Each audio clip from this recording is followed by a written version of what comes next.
We are going to suffer for a long period. We are going to suffer, we have problems. We are going to suffer a little bit. Ruben Amorim just got sacked by Manchester United. Remember when Jim Ratcliffe said he'll get 3 years? Man United fans, let me ask you this. How many times have we been here before? Another season, another manager, another broken promise of revival.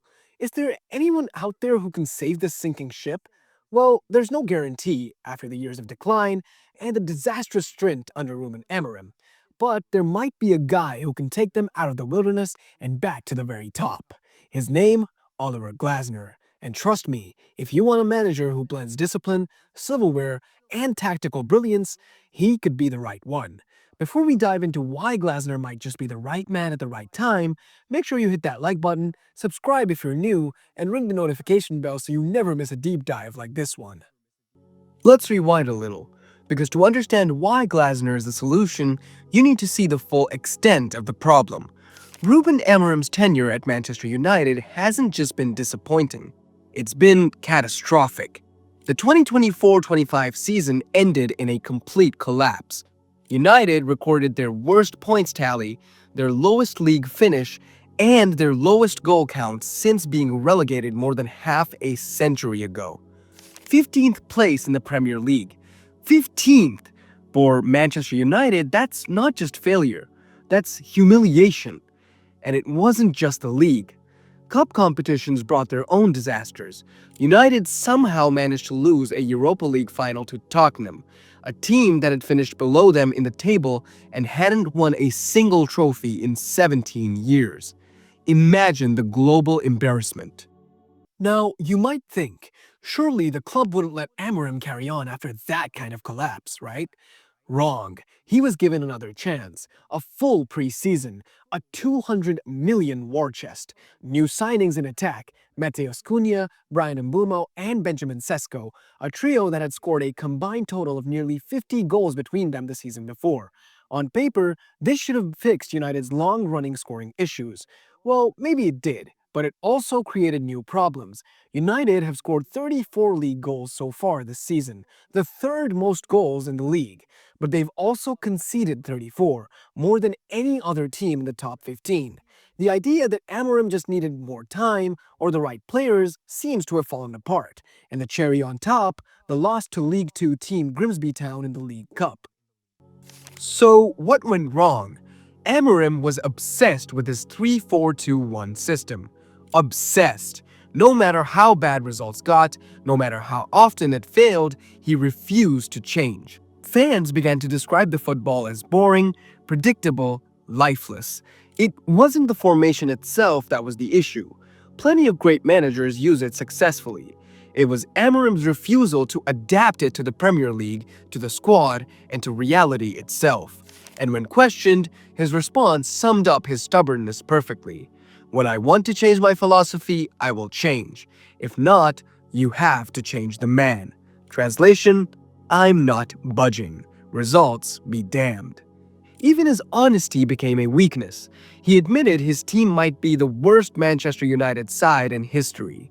He told fans he was suffering more than them.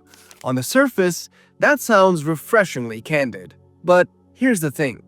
Manchester United don't need a manager who suffers with the fans. They need a manager who leads them, who fixes things, who refuses to accept mediocrity. In the end, Amorim wasn't undone by bad luck. He was undone by his own rigidity. His tenure collapsed under the weight of a philosophy that put ideology before results.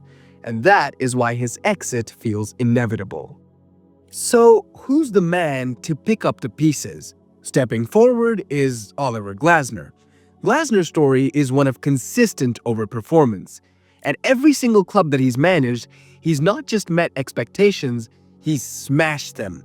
At LASK, he took a second-tier Austrian side and dragged them all the way to the Champions League qualifying round in just 4 seasons. At Wolfsburg, he secured Europa League football, then Champions League football in back-to-back seasons. At Frankfurt, he masterminded a historic Europa League win, knocking out Barcelona along the way, and even took them to a DFB Pokal final the year after. And most recently at Crystal Palace, yes, Crystal Palace, he delivered their first ever major trophy, the FA Cup, followed it up with the Community Shield, secured European qualification, and equaled their best ever Premier League points tally. Think about that for a second. If Glasner can turn Palace into trophy winners, imagine what he could do at Manchester United with the resources, the history, and the fan base behind him. So, what is it that makes Glasner so special? His tactical blueprint. Unlike Amorim, Glasner's philosophy isn't rigid dogma. It's structured, disciplined, but adaptable. He usually sets up in a 3-4-2-1, the same shape Amorim loved, but the difference is night and day. Glasner's teams don't just keep sterile possession. They play with verticality and purpose. In possession, the wide center backs push up, the wing backs provide relentless width, and the two attacking midfielders find pockets of space to create overloads and play incisive passes. Out of possession, his sides are incredibly disciplined. They defend in compact mid-blocks, forcing opponents wide and pressing intelligently with clear triggers. And when the game becomes chaotic, that's where Glasner thrives. His teams are devastating in transitions. They punish disorganized defenses with lightning-quick vertical moves. This isn't boring football. It's structured chaos.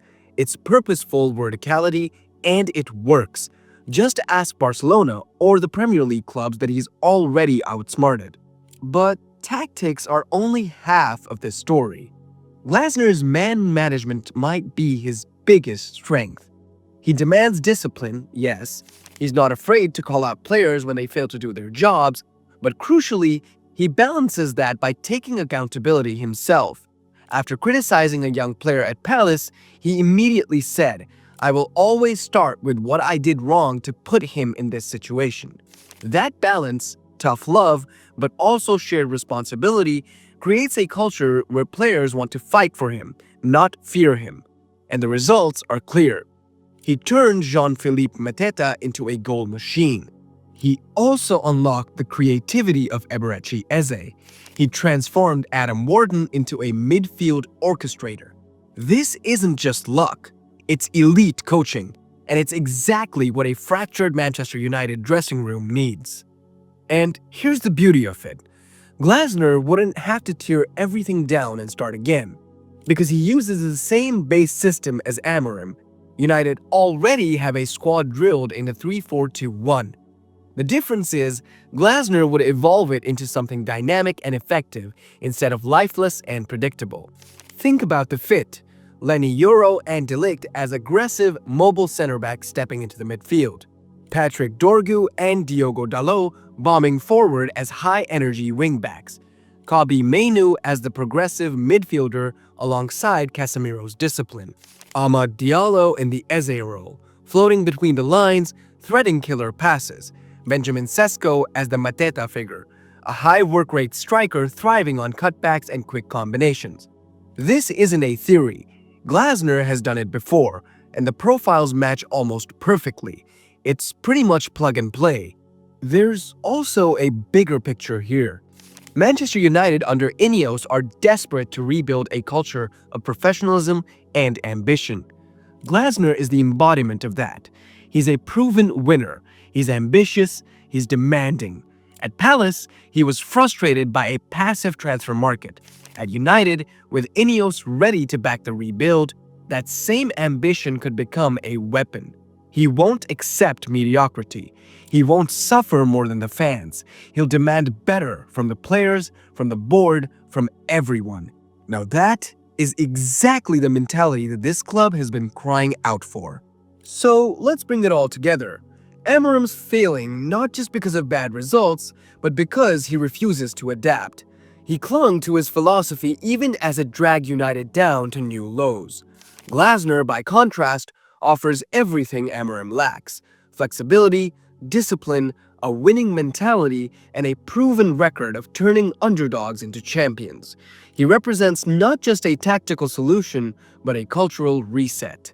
If Manchester United truly want to revive their glory days, Oliver Glasner might just be the man to lead them there. So, what do you think? Is Oliver Glasner the right man to lead Manchester United's revival, or is he just another name in a big long list of almosts? Should Amorim have been sacked, or was he let down by the board? Despite all of his shortcomings, he was sent into the season with a weak midfield roster. And the hilarious part is results aren't the main reason he was sacked. It was his press conference which hurt the board's ego. Drop your thoughts in the comments below. I want to hear from you. If you enjoyed this deep dive, hit like, make sure you're subscribed, and don't forget to ring the bell so you never miss a video. And if you want to support the channel even further, check out our Patreon, link for which will be in the description below. Thanks for watching, and I'll see you in the next one.